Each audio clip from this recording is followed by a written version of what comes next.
Hey yo, what is up everybody and welcome to the definitive review of Black Myth Wukong. So let me just the best review in all the interwebs, so just deal with it.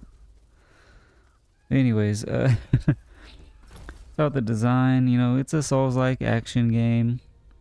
Got the deliberate, challenging combat, the boss fights, the bonfire mechanic. I mean, do I really have to explain those at this point? This shit is ubiquitous. But the unique thing about it is that it is almost a boss rush. Not quite a pure boss rush, but there's a shitload of bosses, and sometimes they come one after the other or have like just a small traditional action game section in between.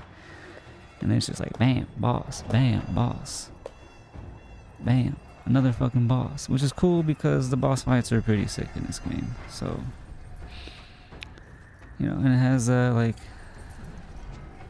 traditional action game sections in between of varying lengths where you can do a little exploration. You can pick up side quests, and the side quests are like Souls-like style side quests, like FromSoft ones that are like, there's no quest markers, nothing pointing you in the direction. You have to pay attention to what the characters say and find them in certain places in the levels and shit, and that's how you progress the quests.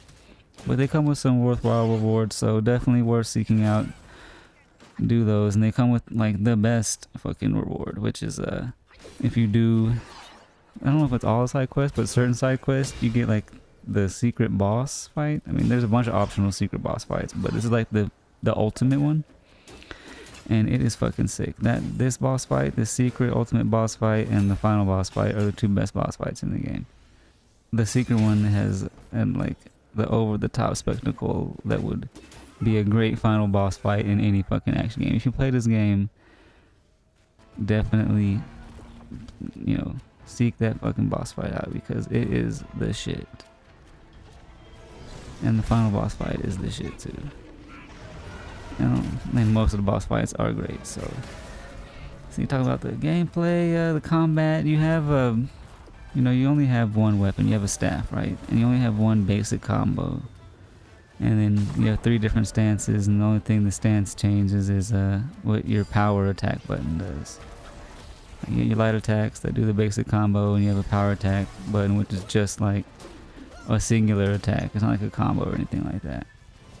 But they all behave differently. Like you have one, it's like a vault stance, and you like the power pole. I mean the Noibo extends up into the air.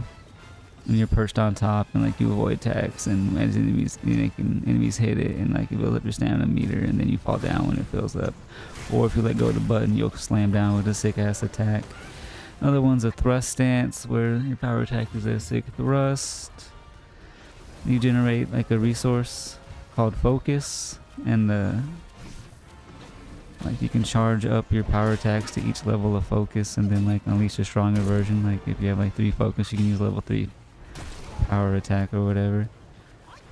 You have cool spells, like you have one that acts like a defensive like kind of a parry and a block, which is like you turn into like a fucking stone statue or whatever.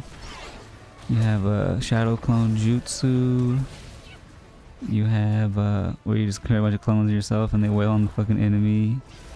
You have a ring of fire where you're buffed. Like if you stay inside this ring of fire, you're buffed or whatever. It's nice. And you have one where you just immobilize your enemy for a short amount of time. You can just combo the shit out of them while they're helpless. And you can transform into like certain enemies. Like you can steal their essence or soul or some shit and like transform into them and attack as them. They usually come with like a light attack and a strong attack and maybe some sort of extra ability you can trigger. So you got a nice variety of stuff. I wish you had more combos instead of just one basic combo. That would be nice. And more weapons would be nice. You only play with the staff for the whole time. You can acquire different staves that come with like unique abilities and stuff, and you can get cool armor sets that will come with like a unique ability or buff when you got the whole thing on, the whole set. But I would have liked some variety in my weapons and combos. That's like my only critique of the fucking the combat, which is the entirety of the gameplay. It's all combat. I mean, there's the exploration I mentioned earlier, but that's just, you know, basic shit. The combat is the main show. The story, you play as a Son Goku. No, I mean Son Wukong. You know, you got the power pole. You got the, what Goku call it, Nyoibo. You got the, at least in the Japanese, you got the Quinto Un. For you English speakers, that's the Nimbus. I don't know why I'm throwing Dragon Ball references in this bitch. I love Dragon Ball. But anyway. Yeah, he plays the Monkey King, or at least like a clone of the Monkey King. I'm not sure, like, because in the beginning, you know, you're kind of like betrayed by gods or fellow gods or something like that, and you're like frozen in stone, but you take like a piece of your hair, throw it out, and I guess clone yourself, and you play as the clone. That's kind of how I understood it. I played it in Chinese because I was not going to listen to no cringy ass English dub of a fucking Chinese game. No fucking way. And the Chinese voices were cool. I mean, it fits it better. It's seen better. I could tell. I know I would hate the fucking dub. That shit would drove me nuts. But anyway, that's all I gotta say about the story. I mean, about all I understood, to be honest. But anyway, let's moving on. Moving on to the visuals. This game looks fucking incredible. Environments look great. The hair looks too good. Looks so good I had to lower the quality of the hair or else my computer would explode. Had to do the same thing with the special effects. Equally incredible and equally taxing on my computer. Great animation. I mean, the animation of all your abilities and attacks looks sick. And the animation of the fucking bosses and their attacks is it's all good shit. It all looks great. And the character designs are nice. The armor designs are cool. The boss designs are fucking sick. They look cool. Visuals, I mean, if you've ever seen this game, you know that they're amazing. You know, top-notch AAA fucking visuals. You know what it is. Sound, music's good. I mean, got some good, like, you know, boss themes. You just kind of have like a traditional Chinese music infused into them or whatever, if that makes sense. I mean, I ain't no music expert, so I couldn't kind of tell you what kind of Chinese music or what instruments they were using or anything like that, but the music is good.